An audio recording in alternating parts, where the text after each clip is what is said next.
Hello, good morning. তোমরা সবাই কেমন আছো? আশা করি ভালো আছো। আমিও ভালো আছি। সকালবেলা ঘুম থেকে উঠে বাসি কাজ করতে আরম্ভ করে দিলাম। প্রথমে ঝাড় দিয়ে দিয়েছি, দুয়ারে জল ঢেলে দিয়েছি। জল ঢেলে তারপর চলে আসলাম। সব বাসন, রাত্রের খাওয়া এঁটো বাসনগুলো ছিল, সব বাসনগুলো ধুয়ে নিতে আসলাম। বাসনগুলো ধুয়ে তারপর রান্নাঘরে যেয়ে ঝুড়িতে বাসনগুলো সব সাজিয়ে দেব। যেটা যেখানে থাকার জায়গা সেখানেই রেখে দেব। কেন, জায়গা মতন যদি বাসনগুলো না রাখি তো কাজের সময় খুঁজে পাওয়া যায় না। এলোমেলো হয়ে থাকলে তখন দরকারের সময় দরকারি জিনিস পাওয়া যায় না। তার জন্য যেটা যেখানে রাখার সেইগুলো আমি জায়গা মতন রেখে দিই। কেন, এলোমেলো হয়ে থাকলে দেখতেও খারাপ লাগে, তার জন্য রেখে দিই। তারপর দোকান থেকে মুড়ি কিনে নিয়ে আসলো তোমাদের দাদাভাই। মুড়িগুলো ঢেলে নিলাম কৌটোতে। মুড়ি শেষ হয়ে গেছিলো বাড়িতে, তো বললাম যে মুড়ি নিয়ে আসবা, তো দেখি এক বস্তা মুড়ি নিয়ে এসেছে। তার জন্য মুড়িটি আমি যে ঢেলে নিই, কেন পরে তো আবার ঢালতেই হবে, তো প্রথমে কাজ সেরে ঢেলে নিলাম। তারপর ঢেলে রেখে দিলাম রান্নাঘরে, জল ভরে।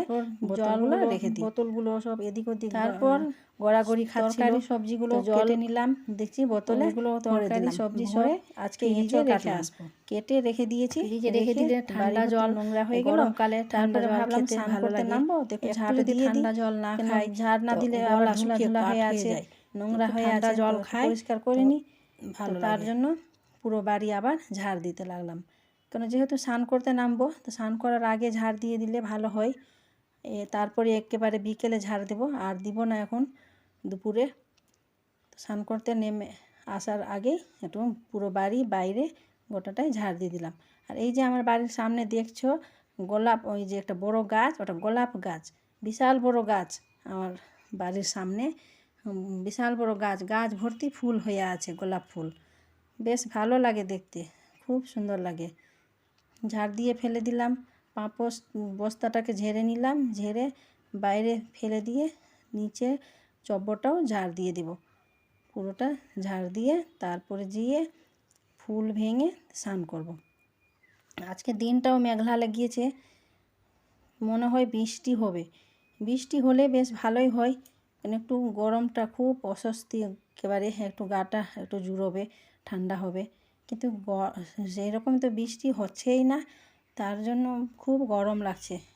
রৌদ্র, প্রচণ্ড রৌদ্র। এই রৌদ্রের মধ্যে আমি বাইরে ঝাড় দিচ্ছি, পুরো ঘেমে কাঠ হয়ে গেছি।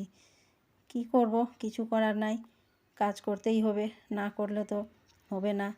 সংসারে সুখ শান্তি বজায় রাখার জন্য শুধু টাকা পয়সার দরকার হয় না, দরকার হয় শুধু একটুখানি ভালোবাসা।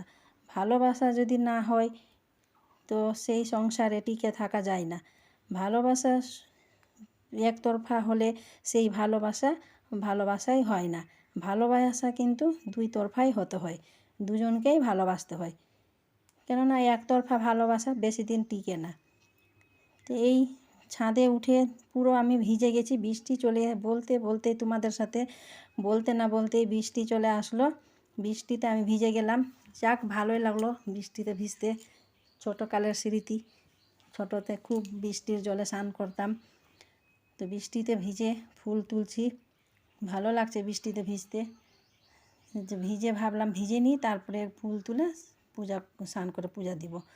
তো এই তো স্নান করে চলে আসলাম ঠাকুর ঘরে। ঠাকুর ঘরটা পরিষ্কার করে নিচ্ছি। পরিষ্কার করে পুজোর থালা বাসন সব ধুয়ে নেব।